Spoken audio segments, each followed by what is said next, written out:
Hello students, this is PK Dwivedi, gold medallist from IIT BHU. और आपके लिए एक बहुत इंपॉर्टेंट इन्फॉर्मेशन है कि कल से मैं लाइव आ रहा हूँ। पहले मैथ्स लाइव स्टार्ट करेंगे, धीरे धीरे और भी सब्जेक्ट लाइव आने शुरू हो जाएंगे। और कल मैं ट्रिग्नोमेट्री स्टार्ट कर रहा हूँ। ऑलरेडी हम लोग रिलेशन, फंक्शन और सेट थ्योरी ओवर कर चुके हैं। अभी फंक्शन चल रहा है, फंक्शन के कुछ पार्ट्स बच रहे हैं, उनको मैं कवर कर दूंगा। और कल से ट्रिगोमेट्री बिल्कुल लाइव स्टार्ट कर रहे हैं। और आप नीचे एक व्हाट्सएप ग्रुप का एक लिंक मिलेगा आपको, आप उसको ज्वाइन कर ले। वहाँ पे आपको मिलने वाला है मैं कितने बजे मैं लाइव आ रहा हूँ, उसका शेड्यूल। साथ ही साथ आपको मिलेगा जो भी मैं पढ़ाऊँगा उसका पीडीएफ नोट्स और असाइनमेंट और टेस्ट। बिल्कुल क्लासरूम जैसा फील आने वाले, जो आप कहीं पे पेड कोर्स खरीदते हो ना, उससे बढ़िया फील मैं आपको यहाँ पे दूंगा। तो अब प्लीज़ आप उस ग्रुप को ज्वाइन कर लें, ठीक है। और आज हम लोग कंटिन्यू कर रहे हैं लॉगरिदम को, जिसको मैं लास्ट लेक्चर से कंटिन्यू कर रहा था। ऑलरेडी 2 पार्ट्स हो चुके हैं, आज लास्ट पार्ट है लॉगरिदम का, आज फिनिश कर लेंगे। ऑलरेडी 6 प्रॉपर्टी हम लोग लॉगरिदम का देख चुके हैं। अपना जो ये प्रॉपर्टी है 7th प्रॉपर्टी है। तो यहाँ पर क्या है, अगर 2 नंबर डिवीजन में हो और उस पर लॉग आपने ऑपरेट कर दिया, अगर 2 नंबर डिवीजन में हो और उसके ऊपर आपने लॉग ऑपरेट कर दिया, तो उन नंबर्स को सब्ट्रैक्शन में कन्वर्ट कर देता है लॉग। उन नंबर्स को सब्ट्रैक्शन में कन्वर्ट कर देता है लॉग। डिवीजन को सब्ट्रैक्शन में कन्वर्ट करता है लॉग। कितना बढ़िया ऑपरेशन है। डिवीजन कितना डिफिकल्ट होता है, सब्ट्रैक्शन कितना इजी होता है। जैसे मैं आपको बोलूँ लॉग 5/2 टू द बेस 2, अगर हमें कैलकुलेट करना है तो ये 5/2 जो है ना डिवीजन में, इसे कन्वर्ट कर देगा ये सब्ट्रैक्शन में। बेस वही रहेगा जो मेरा बेस था, और हमें पता है ये क्या होता है, 1 होता है। इसका आंसर हो गया log 5 to the base 2 minus 1। Just मैं एग्जांपल दे रहा था कि कैसे इसको अप्लाई करना है, ठीक है। अब नेक्स्ट है अपना concept of common log. Concept of common log है, अगर लॉग कहीं पे लॉग का बेस आपको नहीं गिवन है, लाइक अगर log ऑफ 2 ऐसे ही लिख दिया, log ऑफ 5 बिना किसी बेस के लिख दिया, इसका मतलब ये है log of 2 to the base 10, log of 2 to the base, log of 5 to the base 10, ठीक है।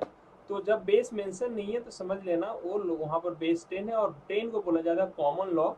इसको हम बिना लिखे भी छोड़ सकते हैं, मैंने 10 को नहीं भी लिखे तो आपको समझ जाना है कि वो बेस 10 है, वो कॉमन लॉग नोटेशन है, ठीक है। और एक और नेचुरल लॉग का कॉन्सेप्ट होता है, ठीक है, नेचुरल लॉग, ठीक है। ये क्या होता है, लॉग बेस E5। कहीं पे बेस ई जो रहेगा ना, ई एक इरेशनल नंबर होता है जिसका वैल्यू करीब करीब 2.6 के अराउंड होता है, ठीक है, 2.7 के अराउंड होता है, ठीक है। तो log 5 टू द बेस ई को इन शॉर्ट हम लोग लिखते हैं ln5, है ना, ln5 लिख दिया। समझ जाना कि log बेस ई है।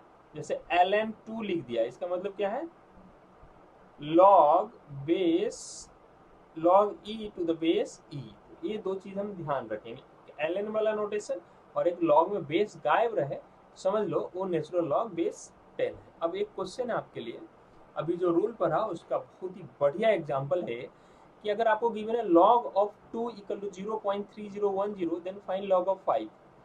तो अब यहाँ बेस है ही नहीं, मतलब बेस 10 है इसका मतलब। अच्छा, और अपने को log 5 कैलकुलेट करना। अब अपने को सोचना है कि यार 5 कैसे लाएंगे, ठीक है, 5 तो लाना है, लेकिन साथ में क्वेश्चन सॉल्व करने का मतलब होता है कि जो गिवन इंफॉर्मेशन है उसको यूज करना। अगर गिवन इंफॉर्मेशन को आप यूज कर जाते हैं तो आपका काम हो जाएगा। तो क्वेश्चन सॉल्व करना बहुत टाइम आप ऐसे भी सोच सकते हैं कि how to use the given data. अब 5 हमें लाना है और 2 को यूज करना है, 2 को यूज करके 5 लाना है, और 10 जो है वो बेस है, ठीक है। तो हम इसे ऐसा कर देते हैं, 10/2 कर दें। 10/2 क्या होता है, 5। तो log 5 को हम लिख सकते हैं log 10/2। अब ए आ गया आपका डिवीजन में, डिवीजन को log कन्वर्ट करता है सब्ट्रैक्शन में, ठीक है। तो log 10 to the base 10 and log 5 to the base 10। अब ये क्या हो गया, ये तो दोनों इक्वल है और इसका आंसर हमको पहले से पता कि 1 होता है।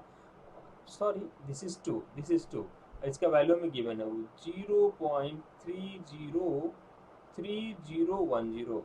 0.3010, ठीक है। अब इसको माइनस कर दें आप, ये हो जाएगा 0.99 और ठीक है 2, ठीक है 6, 0.6990 इसका वैल्यू हो गया। तो ये हमें ना लर्न कर लेना चाहिए। लॉग वैसे आपको क्वेश्चन में गिवन होता है, लेकिन लॉग 2 का वैल्यू 0.3010 होता है, हमें लर्न कर लेना चाहिए, बहुत टाइम यूज आएगा। इवन आप लॉग 5 का वैल्यू भी लर्न कर सकते हो, ये भी आपको काफ़ी काम देगा। चलिए नेक्स्ट प्रॉपर्टी पढ़ते हैं, log 8, property number 8, property number 9 and property number 10। Property number 8 क्या बोलता है, देखो यहाँ पर log of m to the base a है, लेकिन इस यहाँ पर m का पावर है ना, ये समझ लेना, ये m to the power x लिखा हुआ है। तो ये जो आर्गुमेंट है log का m to the power x, इसमें जो पावर होता है आप इसको आगे लिख सकते हैं, पूरे log के वैल्यू को आप उससे मल्टीप्लाई कर सकते हैं, x into log m to the base a। क्या बात समझ में आया? जो यहाँ जो नंबर होता है उसका जो पावर होता है वो आप पूरा जंप करके आगे आ जाता है, यानी इस पूरे लॉग के वैल्यू से आगे आके वो मल्टीप्लाई हो जाता है, ठीक है, इसको ध्यान में रखा। दूसरा प्रॉपर्टी, इस बार लॉग, ये जो पावर है ना, ये a to the power y लिखा हुआ है, बेस है, ये जो है ये पूरा का पूरा बेस है, log m to the base a to the power y। ये क्या होता है, अब देखो, अभी इसका पावर था, ये आगे आके क्या हुआ था, मल्टीप्लाई हो गया था। अगर बेस का पावर है तो वो आगे आके डिवाइड हो जाता है, मतलब अगर हम पावर को छोड़ दें, अगर हम इस पावर को छोड़ दें तो ये वैल्यू लिखा हुआ है मेरा log m to the base y a, और ये जो पावर था ये आगे आके पूरे वैल्यू से डिवाइड हो जाएगा। तो हमने दो बातें सीखी यहाँ पर, जो इसका पावर होता है वो आगे आके मल्टीप्लाई होता है, और जो बेस का पावर होता है वो आगे आके डिवाइड हो जाता है एक्सप्रेशन से, ठीक है। ये दो बातें हम ध्यान में रखें। अब दोनों रूल को साइमल्टेनियसली अप्लाई करके देखते हैं। log m to the power x to the base a to the power y, ये पूरा एक जगह है और ये पूरा एक जगह है। log m to the power x to the base a to the power y, हमें पता है इसका जो पावर होता है वो आगे आके हम क्या करते हैं, बिना पावर के इस एक्सप्रेशन को एक बार लिखते हैं, इसको भी हटा दिया, इसको भी हटा दिया, तो ये आपका कैसा दिखेगा, log m to the base a। अब पावर, इसका पावर आगे आके मल्टीप्लाई होगा और इसका आगे पावर आगे आके डिवाइड होगा, तो मल्टीप्लाई होगा तो x हो जाएगा और डिवाइड होगा तो बाई y हो जाएगा। मतलब इसका आंसर आने वाला है x by Y log m to the base a। Hope आप इसे समझ पाए होंगे। चलिए कुछ क्वेश्चन के थ्रू इसको और बढ़िया से समझते हैं।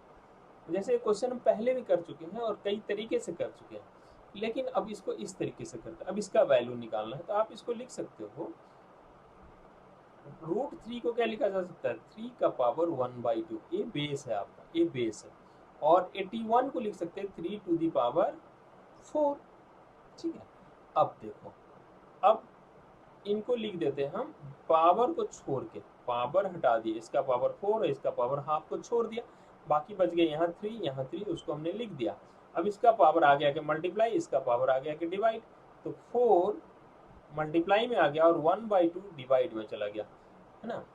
तो ये तो 1 होता है, बेस और आर्गुमेंट अगर इक्वल हो तो 1 होता है। 4 डिवाइडेड बाई 1/2, तो 4 डिवाइडेड बाई 1/2 क्या होता है, 4 इंटू 2/1, मतलब इसका आंसर जो आ रहा है वो 8 आ रहा है।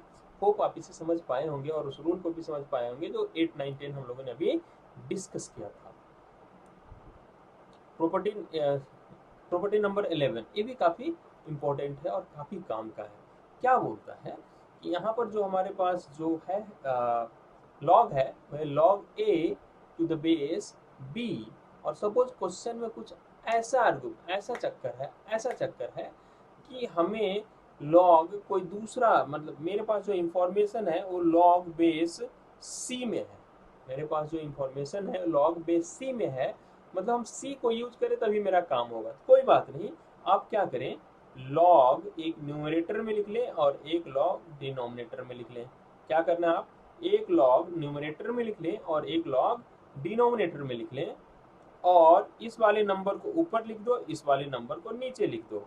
मतलब a हमने यहाँ लिख दिया, b हमने यहाँ लिख दिया। जरा ध्यान देना बात को। log हमने यहाँ लिखा, यहाँ लिखा, इसे मैंने आर्गुमेंट को यहाँ लिखा और बेस को मैंने यहाँ लिख दिया। अब यहाँ जो log आया है इसमें कोई बेस है नहीं, यहाँ कोई बेस है नहीं, तो आपको किस बेस का रिक्वायरमेंट है? सपोज हमारा सी बेस लेने से काम बनता है तो यहाँ पर सी बेस लिख देंगे। सपोज मेरा डी बेस लेने से काम बनता है तो यहाँ डी बेस लिख देंगे। सपोज यहाँ एक्स बेस लेने से मेरा काम बनता है तो एक्स बेस लिख देंगे। ठीक है, तो यही होता है बेस चेंज रूल। आप बेस को चेंज कर सकते हो लॉग का अकॉर्डिंग टू द रिक्वायरमेंट। जैसे मेरे यहाँ पे है log 5 टू द बेस 2 पता करना हमें। ठीक है, अच्छा तो क्या करें, ऐसे तो कुछ पता नहीं चल रहा है, तो आप क्या करें, यहाँ पर एक न्यूमरेटर में log लिखें और एक डिनोमिनेटर में log लिख दें। अच्छा, और 5 जो आ जाएगा ऊपर में और जो बेस है वो नीचे आ जाएगा, और आपकी मर्जी, आप जो बेस लगाना चाहें लगा दें। log 5 to the base 10 and log 2 to the base 10। और अभी हमने ऊपर पता किया था log 5 टू द बेस 10 होता है 0.69 करीब करीब, और ये होता है 0.30। इसका वैल्यू निकल आया है ना। ये दोनों वैल्यू हमने अभी ऊपर आपको दिखाया था। ये क्वेश्चन में गिवन था, मैंने बोला था इसको लर्न कर लेना चाहिए। यहाँ पे देखिए log 2 0.3010 और 0.69 log 5 टू द बेस 10 का वैल्यू होता है। उसको हमने यूज कर लिया और इस तरह से वैल्यू आगे बाकी कैलकुलेशन तो कर ही लोगे। थोड़ा मैंने अप्रोक्सीमेशन कर लिया, थोड़ा कम लिखा है। अच्छा, अगला एक और बढ़िया rule, log b to the base a। क्या लिखा हुआ है यहाँ पे? log b to the base a। आप इसको लिख सकते हो, आप इन दोनों को आपस में इंटरचेंज कर सकते हो, है ना। b यहाँ आ जाएगा और a यहाँ चला जाएगा, लेकिन इसका रिजल्ट क्या होगा, इसके कारण मैंने यहाँ देखो log b to the base a था, मैंने इन दोनों को चेंज कर दिया, a यहाँ चला गया, b यहाँ चला गया, log a to the base b हो गया। लेकिन इसके लिए आपको इसको रेसिप्रोकल में लेना पड़ेगा, इसको रेसिप्रोकल में लेना पड़ेगा आपको। जैसे log 10 टू द बेस 2 लिखा हुआ है, आप इसको लिख सकते हैं log 2 टू द बेस 10, लेकिन 1 बाई करना पड़ेगा, और इसका वैल्यू अभी तो आप याद किया 0.3010, इसलिए log 10 टू द बेस 2 का भी वैल्यू हम लोग निकाल सके यहाँ पर। ओके चलिए, अब इसका प्रूफ ऐसा क्यों होता है कि बेस इन दोनों को चेंज करने पर रेसिप्रोकल में क्यों जाता है। अभी मैंने आपको बेस चेंज रूल बताया था कि ऊपर एक log लिखे, नीचे एक log लिखे, b को यहाँ लिखते, a को यहाँ लिखते, और आपकी मर्जी, आप बेस जो मर्जी यहाँ पर ले ले, c लेना है c ले लो, d लेना है d ले लो। तो मैं क्या करता हूँ, यहाँ पर बेस b ले लेता हूँ। अब देखो a इक्वल होने का 1 हो गया और a आ गया क्या, log a to the base b। क्या इन दोनों ने अपना पोजीशन बदल लिया? इसका प्रूफ है। ठीक है, ये भी बहुत काम आता है, आपको सारे प्रॉपर्टीज लर्न होने चाहिए अच्छे से। अच्छा, एक क्वेश्चन है यहाँ पे, आप जरा देखना इस क्वेश्चन को। log 3 to the base 2, log 4 to the base 3, log 5 to the base 4, log 6 to the base 5 equal to x का वैल्यू चाहिए। अभी मैंने आपको बताया कि ये बेस जो है ना थोड़े अजीब से है। यहाँ पर बेस 2 है, यहाँ पर बेस 3 है, बेस 4 है, बेस 5 है, और मैथमेटिक्स में ना सेम कास्ट वाला रिजल्ट बहुत ज़्यादा काम करता है। एक जैसा बनाओ, सेम कास्ट मतलब एक जैसा बनाओ। मैं पूरे मैथमेटिक्स में इस बात को बोलता रहूँगा, ठीक है, और आपको भी ये सेट हो जाना चाहिए। ओके चलिए, तो log 3 log 2 मैंने क्या किया, इसको 2 log में कन्वर्ट कर दिया। बेस चेंज रूल अप्लाई के लिए log यहाँ 3 ऊपर था तो ऊपर, 2 नीचे था तो नीचे। सिमिलरली मैं इसे लिख सकता हूँ इसे लिख सकता हूँ log 4 log 3, इसे मैं लिख सकता हूँ log 5 log 4, इसे मैं लिख सकता हूँ log 6 log 5। तो अब जरा देखें क्या होने वाला है। log 3 cancel, log 4 cancel, log 5 cancel. अच्छा एक बात बताओ, मैंने बेस लिखा नहीं, तो बेस क्या, कुछ भी, हम कुछ भी ले, क्या फर्क पड़ता है, सब जगह 9 ले लें। 9 ले लें, सेम आना चाहिए, सेम कास्ट, लेकिन बेस कुछ भी नहीं लिखा तो समझ लो बेस क्या है 10 है, और 10 ही रखते हैं, शायद कुछ भला हो जाए। तो न्यूमरेटर में आपका बच गया log 6 और डिनोमिनेटर में बच गया आपका log 2। अब log 6 को क्या लिख सकते हो आप, log 6 को लिख सकते हो 2 इंटू 3 और डिनोमिनेटर में log 2। अब मल्टीप्लीकेशन को log क्या करता है, एडिशन में कन्वर्ट करता है, तो log 2 इंटू 3 को ये कन्वर्ट कर देगा 2 प्लस 3, और दोनों जगह आप log लगा दें, और नीचे भी एक log लिखा हुआ है ऑलरेडी, ठीक है, नीचे एक log लिखा हुआ है। अब इसे लिख देंगे log 2 by log 2 plus log 3 by log 2। अब ये कैंसिल आउट हो गया, ये आपका 1 हो गया, और इसको अगर आप चाहें इन शॉर्ट लिखना तो हम इसे लिख सकते हैं log 3 टू द बेस 2। ऐसा क्यों लिख सकते हैं भाई, अब देखो इसको अगर आपको वापस चाहें तो 2 log लिख ले, एक log ऊपर एक log नीचे, 3 को ऊपर 2 को नीचे। तो मैंने वापस जिस लैंग्वेज में क्वेश्चन था उसी लैंग्वेज में इसको लिख दिया है, और ये आपका आंसर है, ठीक है। ओके, एक क्वेश्चन आईआईटी में आया हुआ क्वेश्चन है, जरा इसको देखते हैं ध्यान से। log x minus 1 to the base 4 equal to log x minus 3 to the base 2 is, इसके कितने सोल्यूशन है, क्या सोल्यूशन मतलब नहीं, हाउ मेनी सोल्यूशंस, यानी x की कितनी वैल्यूज आएंगी। तो फिर मैं बोलता हूँ सेम कास्ट का कॉन्सेप्ट हमें यहाँ यूज करना पड़ेगा। यहाँ पर आपका log का बेस 4 है और यहाँ पर log का बेस 2 है, तो ये काम मेरा बनने नहीं दे रहा है, तो मैं क्या करता हूँ 4 को मैं लिख सकता हूँ 2 का स्क्वायर, और ये है आपका x माइनस 1, और यहाँ भी log 2 x माइनस 3। अब जरा समझिए, ये जो 2 का स्क्वायर आया है इसको हटाना पड़ेगा, तो ये जो बेस का जो पावर होता है वो आगे आगे क्या हो जाता है, डिवाइड, तो 1/2 log x minus 1 log base 2 है, और x minus 3 to the base 2। अब 1/2 को क्या किया जाए, तो 1/2 को मैं इसका पावर में ले आता हूँ। क्यों ले आता हूँ पावर में, अभी आपको समझ में आ जाएगा अगर परेशानी है, अदरवाइज समझ में आ गया तो बढ़िया है, परेशानी है अभी कर देंगे सॉल्व।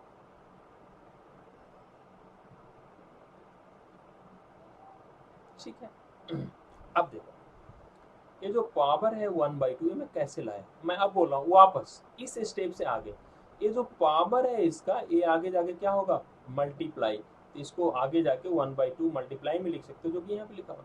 क्या आप इसे ऐसा लिख सकते हैं ना, हाँ लिख सकते हैं, तो फिर जब इसे आप ऐसा लिख सकते हैं तो इसे भी ऐसा लिख सकते हैं, वही कारण है, जो आगे मल्टीप्लाई में है वो इसके पावर में चला जाता है।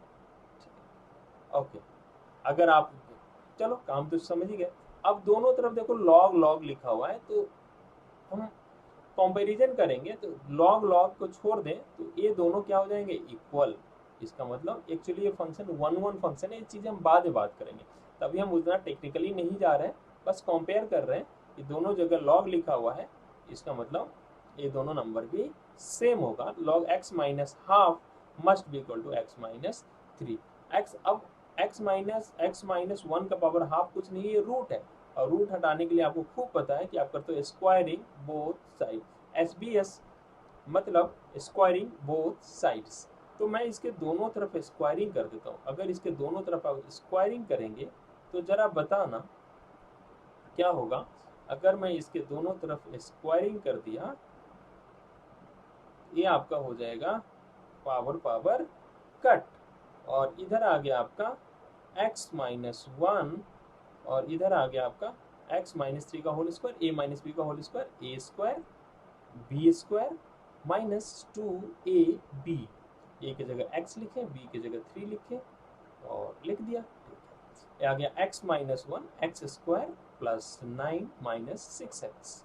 अब सबको RHS में लेके चले जाते हैं, एक्स स्क्वायर ए एक्स उधर जाके माइनस होगा माइनस 7x, और माइनस 1 उधर जाके प्लस 1 प्लस 10। अब इसको ब्रेक कैसे करें, मिडिल टर्म स्प्लिटिंग जानते हो ना यार, x minus 2 into X minus 5 equal to 0। अब इसको 0 से इक्वेट करेंगे, x माइनस 2 को तो x का वैल्यू 2, और x माइनस 5 को इक्वेट करेंगे तो x का वैल्यू 5। तो इसके दो आंसर आ रहे हैं, x इक्वल टू 2 और x इक्वल टू 5। अब लेकिन मैं आपको पहले से बोलता आ रहा हूँ, लॉग में कुछ रेस्ट्रिक्शंस होते हैं, तो अब सीधा 2 आंसर आए तो नंबर ऑफ सोल्यूशन 2 ने टिक कर देना। अब दोनों को क्रॉस चेक करना चाहिए क्वेश्चन में रखने के बाद, क्या वो क्वेश्चन को सेटिस्फाई कर रहा है ओरिजिनल क्वेश्चन। तो यही मेरा ओरिजिनल क्वेश्चन था, क्या इसको सेटिस्फाई कर रहा है। तो पहले x इक्वल टू 2 चेक कर लेते हैं।